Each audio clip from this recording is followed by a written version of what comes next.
وہ ماں ہے جو سب سے آخر میں فوت ہوئی. نبی صلی اللہ علیہ وسلم کی سب سے آخر میں فوت ہونے والی بیوی ہے ام سلمہ. 62 ہجری میں فوت ہوئی. آپ صلی اللہ علیہ وآلہ وسلم کے بعد 51 سال تک زندہ رہی. واقعہ کربلا ان کی زندگی میں ہوا ہے. واقعہ کربلا کے بھی بعد فوت ہوئی ہیں, یعنی سیدنا حسین کے بعد فوت ہوئی ہیں یہ.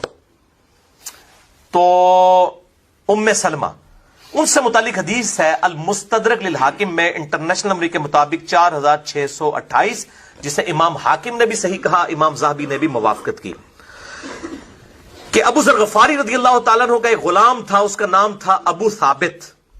وہ کہتا ہے کہ میں جنگ جمل میں سیدنا علی کا ساتھی تھا,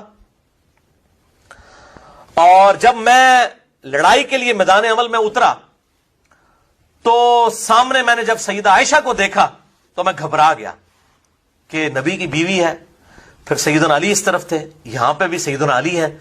تو میں جو ہے وہ اس وقت دوگلے پن کا شکار اس اعتبار سے ہو گیا کہ دل اس طرف جائے یا اس طرف جائے, میرے لیے ڈیسائیڈ کرنا مشکل ہو گیا.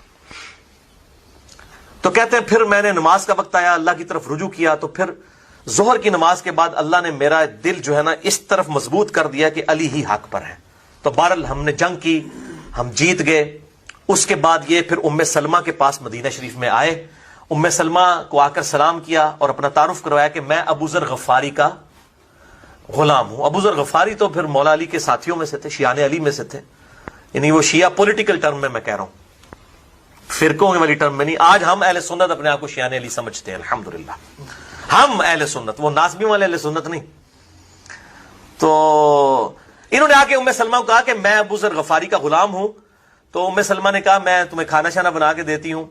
انہوں نے کہا میں کھانے کی غرض سے نہیں آیا, میں نے صرف اس لیے آیا ہوں کہ میں اپنی ماں کی بارگاہ میں حاضری دوں. تو پھر ام سلمہ نے پوچھا کہ کہاں سے آ رہے ہو؟ انہوں نے کہا میں جنگ جمل میں سے واپس آیا ہوں.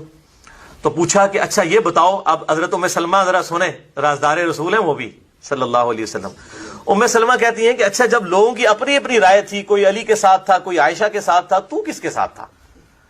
تو انہوں نے کہا کہ میں صبح کے وقت تو علی کے ساتھ تھا, پھر میرے دل میں وسوسہ آیا جب میں نے عائشہ کو سامنے دیکھا کہ پتہ نہیں وہ حق میں یا یہ حق میں, پھر میں نے اللہ کی طرف رجوع کیا, اللہ نے میرا دل مضبوط کیا اور میں علی کے ساتھ رہا یہاں تک کہ اللہ نے ہمیں فتح دی. تو ام سلمہ نے کہا ابو ثابت تو نے بہت ہی اچھا کام کیا, میں رسول اللہ کی بیوی نے خود نبی صلی اللہ علیہ وآلہ وسلم سے یہ بات سنی تھی کہ علی اور قرآن, علی قرآن کے ساتھ ہیں اور قرآن علی کے ساتھ ہے, قرآن اور علی قیامت تک ساتھ رہیں گے یہاں تک کہ حوض کوثر پہ آ کر مجھے ملیں گے. علی قرآن کے ساتھ ہے, قرآن علی کے ساتھ ہے قیامت تک کے لیے.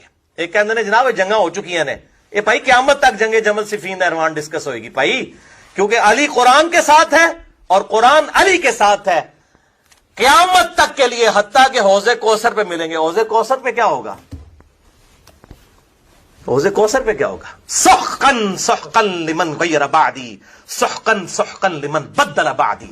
ان پر پھٹکار ہو, ان کو مجھ سے دور کر دو جنہوں نے میرے بعد میرے دین کو بدل دیا. اب یہ حدیث ایک بڑی کڑوی گولی ہے, بخاری اور مسلم کی حدیث, اصحابی اصحابی اصحابی اصحابی. مسئلہ 96 میرے بھائیوں میرا دیکھ لیں, عظمت صحابہ, رد المنافقین اور سنی شیعہ کے اختلاف کا تحقیقی جائزہ اہل سنت پاک .com پر.